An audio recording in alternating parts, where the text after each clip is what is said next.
자, 28번째 강의를 시작하도록 하겠습니다. 자, 이번 강의부터는 바다에 대한 얘기가 되겠습니다. 해양 파트고요. 그 해양 파트 중에서 이제 중요한 내용은 지역류, 해류 이런 것들인데 일단 그 바닷물의 특징에 대해서 먼저 얘기를 하도록 하겠습니다. 자, 첫 번째 이제 수온에 대한 얘기입니다. 수온. 자, 해수의 성질 수온인데 여기 1이 돼야 되는데 여기 잘못됐습니다. 프린트는 수업 시간에 나눠 드릴게요. 자, 첫 번째 수온인데 수온을 보시면 이제 첫 번째 표층 수온이라고 되어 있죠. 표층 수온. 그러니까 바다 표면에 있는 그 바닷물의 이제 수온인데 이 표층 해수의 수온에 가장 크게 영향을 주는 게 바로 위도별 일사량의 차이죠. 그러니까 여기 보시면 여기가 적도니까 적도를 기준으로 해서 여기가 제일 온도가 높고 30도, 28도 이렇게 되어 있고요. 여기서 이제 위도가 이렇게 높아질수록 고위도로 갈수록 온도가 떨어지는 걸 볼 수가 있죠. 이게 숫자가 다 등온선입니다. 온도를 표시한 거. 자, 이렇게 적도가 온도가 높고 고위도로 갈수록 온도가 낮아지는 거는 위도별 일사량 차이라고 얘기를 하는데, 자, 여기를 보면, 자, 여기 지구과학 원 교과서에 있는 그림이에요. 요거는. 그러니까 여기 에너지하고 이제 들어오는 에너지의 양하고 여기랑 다 똑같습니다. 이렇게.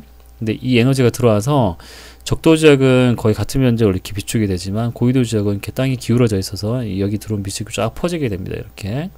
그래서 여기 고위도 지역하고 적도 지역의 같은 면적, 파란색 네모 있죠. 같은 면적에 해당되는 에너지가 누가 많냐라고 해보게 되면 이쪽이 훨씬 더 많다는 거죠.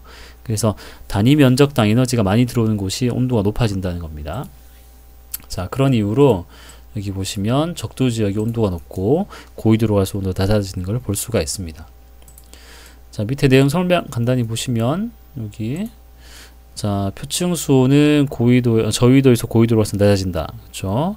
계절에 따른 수온 변화 폭, 그러니까 온도가 변하는 정도는 연안, 바닷가보다 대양의 중심부에서 작다. 그러니까 대양의 중심부는 바다 한가운데 여기를 얘기하는 거겠죠. 가운데. 연안은 바닷가 이렇게 대륙이랑 맞닿아 있는 바다 여기를 얘기합니다. 그러니까 연안 쪽은 이 대륙 영향을 많이 받는다는 거죠. 그러니까 대륙은 겨울에 빨리 식고 여름에 많이 뜨거워지기 때문에 온도 변화가 큽니다. 그래서 이 대륙의 온도 변화를 따라서 이 바닷가에 있는 물 온도가 좀 제법 많이 변한다. 그런 설명이 되겠습니다. 그리고 등온선의 모양을 보게 되면 대체로 위도랑 나란합니다. 이렇게 옆으로 이렇게 위도선과 나란하죠. 자, 그렇지 않은 것도 있는데 여기를 보게 되면은 이게 위도선이라고 한다면은 요 부분은 많이 올라가 있잖아요. 그죠? 그러니까 요거는 뭐냐면 요렇게 바닷물이 올라가기 때문에 그래요. 여기에 이제 한류가 흐르는 곳인데 한류가 이렇게 올라가다 보니까 이 등온선도 이렇게 좀 틀어진다는 거죠. 여기도 마찬가지로 한류가 이렇게 내려오는 곳인데 이런 해류의 흐름 때문에 등온선이 위도랑 나란하지 않게 되는 현상도 생긴다. 자, 그렇게 보시면 되겠습니다. 해류에 대한 건 나중에 좀 진도를 좀 나간 다음에 그때 자세히 다룰 겁니다. 자, 여기까지는 이제 표층 수온에 대한 얘기였고요. 자, 아래쪽의 내용은 연직 수온 분포입니다. 연직. 그러니까 깊이 들어갈수록 수온은 어떻게 달라지냐. 요 내용도 지구과학원에서 우리가 다뤘던 거죠. 요 그래프 기억나나 모르겠네요. 그러니까 표층에서부터 깊이 들어갈수록 수온이 일정한 층, 여기를 바로 혼합층이라고 하죠. 그 다음에 수온이 감소하는 요 층을 뭐라고 하냐면 수온 약층. 그 다음에 다시 온도가 일정해지는 곳, 여기를 심해층이라고 합니다. 그러니까 이 표층에서 이제 이렇게 온도가 일정해지는 이유는 이제 바람이 불게 되면은 그 바람 때문에 이제 마찰을 받는 구간에서는 이제 혼합이 일어나게 되죠. 이렇게 혼합이 일어나면 이제 위아래 온도가 똑같아지니까 이런 식으로 온도가 일정한 구간이 나타난다는 겁니다. 그러니까 적도 지역은 요 정도 되고 중위도 지역은 훨씬 더 두껍게 나타나는 겁니다. 이렇게. 그리고 심해층 같은 경우에 심해층이래. 고위도 같은 경우에는 이 자체가 이제 온도가 낮은 지역이기 때문에 뭐 심해층이나 위쪽이 혼합층이나 구분이 안 되게 이렇게 온도가 전체적으로 다 일정한 이런 분포를 갖게 됩니다. 자, 그리고 이제 혼합층의 두께를 먼저 보게 되면 중위도 지역이 훨씬 두껍게 나와 있는데 아래쪽에 뭐라고 되어 있냐면 혼합층의 두께는 바람이 약한 저위도보다 바람이 강한 중위도에서 더 두껍다. 자, 바람이 왜 중위도에서 더 강한지는 수업 시간에 한번 얘기를 한번 해보도록 하겠습니다. 이미 우리가 배운 내용이 들어 있습니다. 자, 첫 번째 문제는 후기에 쓸 문제는 요걸 써주세요. 자, 저위도, 중위도, 고위도 중에서 혼합층이 가장 두껍게 발달하는 곳은 어디일까요? 일단 고위도는 이게 층이 구분이 안 되니까 생략을 하고요. 중위도하고 저위도 중에서는 혼합층이 잘 발달하는 곳은 바람이 강한 중위도 지역입니다. 첫 번째 문제의 답은 중위도를 쓰시면 됩니다. 자, 요거 얘기를 했고요. 요거는 이제 요 그림을 갖다 위도에 대해서 펼쳐놓은 그림입니다. 이렇게 혼합층 요렇게 분포하고 여기에 두께가 두꺼운 중위도, 여기는 적도 지역. 이 혼합층이 깊이 내려오면 수소약층도 깊이 내려갑니다. 이렇게 그런 똑같은 패턴을 갖게 되고요. 이게 또 왜 그럴까요? 궁금하죠, 막? 자, 그런 생각을 해보도록 하고요. 다음에 수업 시간에 한번 얘기를 해봅시다. 요거는. 자, 수원은 요 정도로 하고요. 이제 다음 페이지 넘어가면, 자, 60페이지인데요. 자, 60페이지에는 염분 얘기가 나오죠. 염분. 여러분이 이거 잘 많이 들어본 거. 퍼밀로 많이 알고 있죠. 근데 우리는 이제 PSU 실용 염분 단위라고 해서 이걸 쓸 겁니다. 같은 얘기라고 이제 같은 의미인데 측정하는 방법이 달라서 이렇게 다르게 표현하는데 우리 이제 PSU라고 쓸 겁니다. 그러니까 단위만 바뀌고 숫자는 똑같다 이렇게 보시면 됩니다. 35%밀 평균 이렇게 얘기하는데 35 PSU다 이렇게 얘기를 하시면 됩니다. 자, 염분의 정의는 바닷물 1kg을 내가 양동이에 이제 이렇게 들어 올렸을 때 이제 물만 이제 증발시켜 버리면 이제 몇 g의 염류가 남느냐, 이제 그거를 이제 그람수로 나타내는 거죠. 그래서 킬로그램당 글람수이기 때문에 1000분의, 그죠? 그러니까 그람수니까 이제 1000분율 퍼밀을 쓰는 거지. 그죠? 그래서 이 염분은 그 얼마나 많은 물질이 녹아 있냐 그 비율을 얘기하는 거고, 그 녹아 있는 물질을 염류라고 합니다. 염류. 그래서 염류는 이런 식으로 들어 있습니다. 제일 많이 들어있는 게 염화나트륨, NaCl이고, 두 번째 뭐 염화마그네슘 등등등 들어 있습니다. 그러니까 이게 총합이 이게 평균적으로 35g 들어있다 이렇게 보시면 되겠죠. 자, 그런데 이제 중요한 거는 이 표층 염분을 결정하는 요인이 뭐냐, 이제 그건데 증발량하고 강수량이 결정한다는 겁니다. 자, 쉽게 말해서 소금물이 얼마나 짜냐, 그건 두 가지가 있죠. 소금을 많이 넣는 것도 있고 물을 적게 넣고 소금을 많이 넣고. 그러니까 물을 줄이는 거하고 소금을 많이 넣는 거 두 가지인데, 바닷물의 염분을 얘기할 때는 소금의 양을 갖고 얘기하는 게 아니고 물의 양을 갖고 얘기합니다. 왜냐하면 바다는 이제 계속해서 순환을 하고 있기 때문에 그 바닷물 속에 녹아있는 그 소금의, 그러니까 정확히 염류죠. 염류의 양은 어디든지 비슷하다고 보는 거죠. 근데 하지만 어느 지역은 비가 많이 오고 어느 지역은 뭐 증발이 많이 일어나고, 그렇게 되면은 일시적으로 그 지역에 물이 적거나 많은 일이 생기기 때문에 물이 더 짜지거나 싱거워진다는 거죠. 염분이 변할 수 있다는 겁니다. 그래서 염분의 변화를 얘기할 때는 물이 많아지냐 적어지냐를 갖고 얘기를 합니다. 그래서 증발량, 강수량을 얘기한다는 겁니다.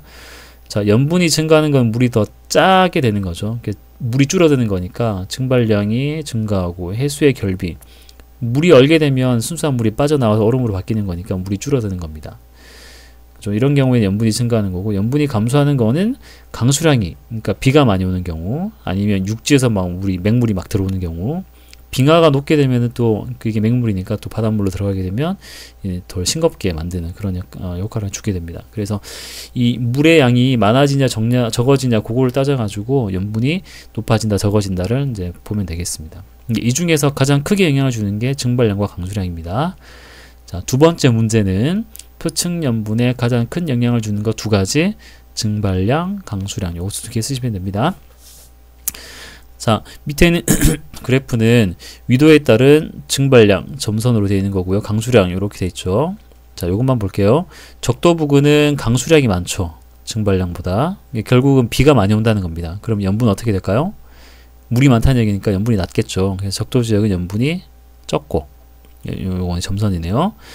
중위도 지역 같은 경우에는 증발량이 많아요. 그죠? 비는 적게 오고. 그러면 이거는 물이 없어진다는 얘기니까 여기는 염분이 높아지겠죠. 적도보다. 그래서 중위도 지역은 염분이 되게 높게 이렇게 나타납니다. 그래서 여기 보면 증발량 빼기 강수량, 요게 순수하게 물이 많아지냐 적어지냐를 나타내는 거죠. 그러니까 증발량이 강수량보다 많으면 플러스인데, 이거는 물이 적어진다는 얘기니까 물이 적어지면은 염분은 증가하죠. 그래서 같이 증가하는 겁니다. 이렇게. 그래서 요 값하고 표층 염분이랑 같이 이렇게 변하게 되는 걸 볼 수가 있고, 고위도 지역에서 좀 다르게 나타나는 거는 이 증발량, 강수량 외에 다른 요인이 있기 때문에 이렇게 되는 겁니다.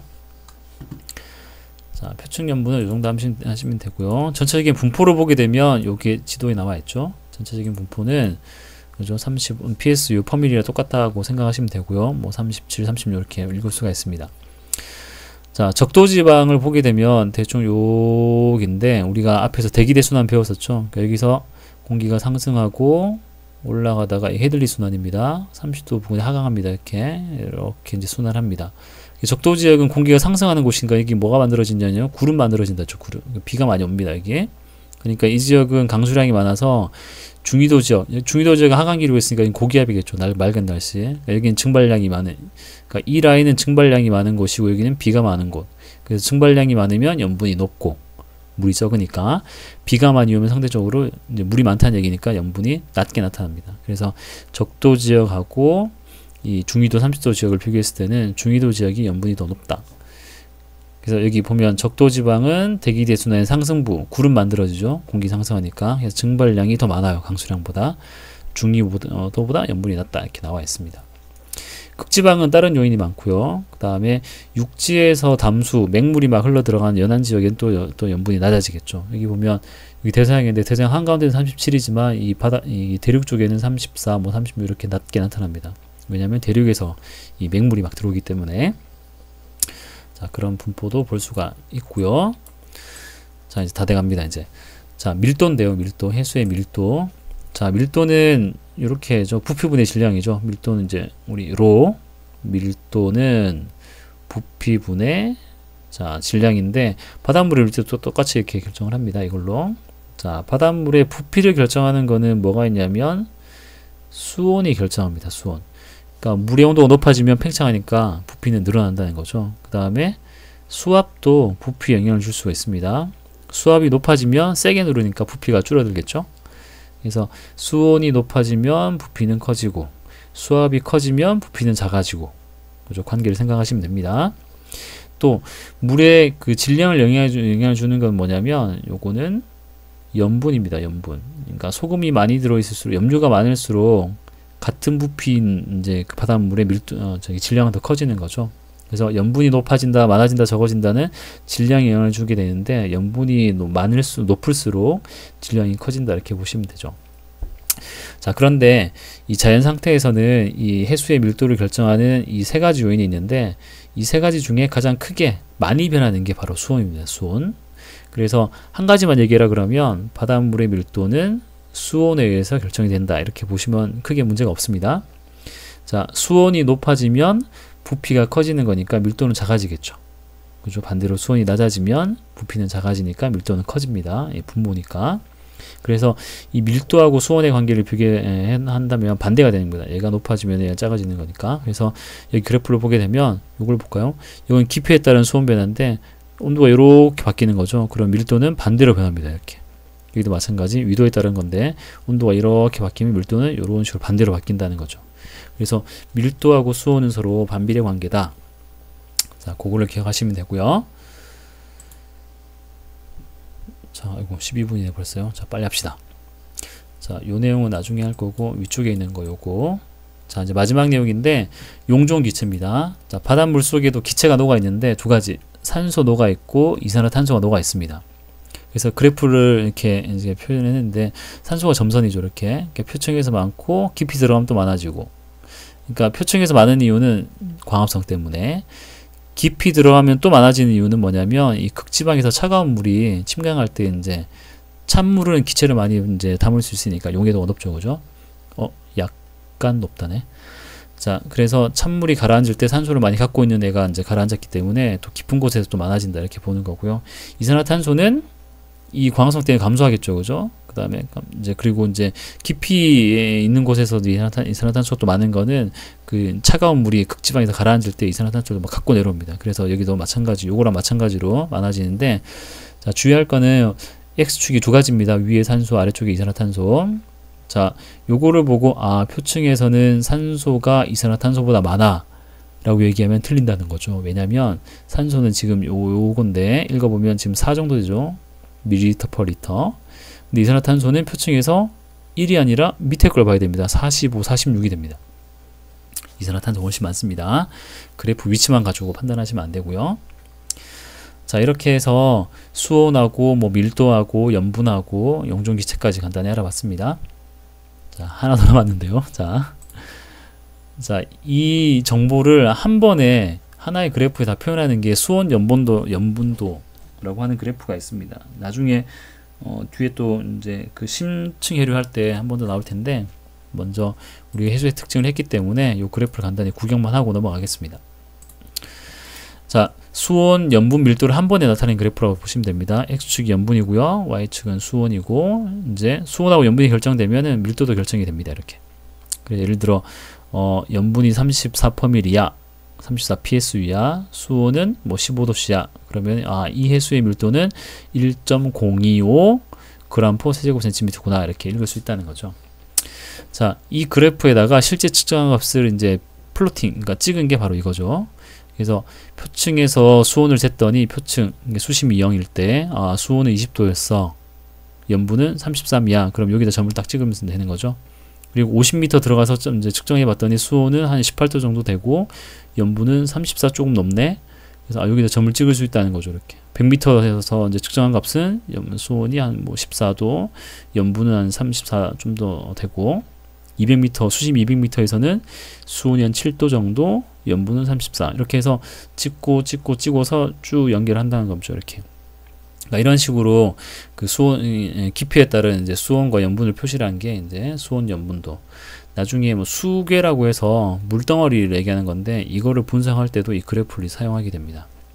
자, 여기서는 혼합층을 볼 수 있습니다. 혼합층. 혼합층은 표층에서부터 수온이 일정한 층이라 그랬죠. 그러니까 약간 줄어들긴 하지만 그러니까 표층 0에서부터 50m까지는 수온이 크게 안 변하는 거죠. 그러니까 여기에 수온이 일정하다고 본다면은 이게 바로 혼합층이 되는 거죠. 그죠? 혼합층은 표층에서 어느 깊이까지인데 온도가 일정한 층을 얘기하는 거니까 여기 온도가 조금밖에 안 변했습니다. 그러니까 거의 일정하다고 볼 수 있는 거고, 수온 약층은 50m부터 300m까지. 왜냐면 깊이 50, 100, 200, 300으로 하는 동안 깊이가 깊어지는 동안 수온이 계속 감소하는 거죠. 그죠? 그러니까 이게 바로 수온 약층을 의미하는 거고, 이게 혼합층을 설명하는 그런 자료가 될 수가 있습니다. 만약에 또 심해층이 있다고 한다면은 수온이 또 일정해지겠죠. 그럼 이런 식으로 바뀌겠죠. 이렇게 나란하게. 이 X축에 나와 나란하게. Y축의 값이 변화가 없이 이렇게.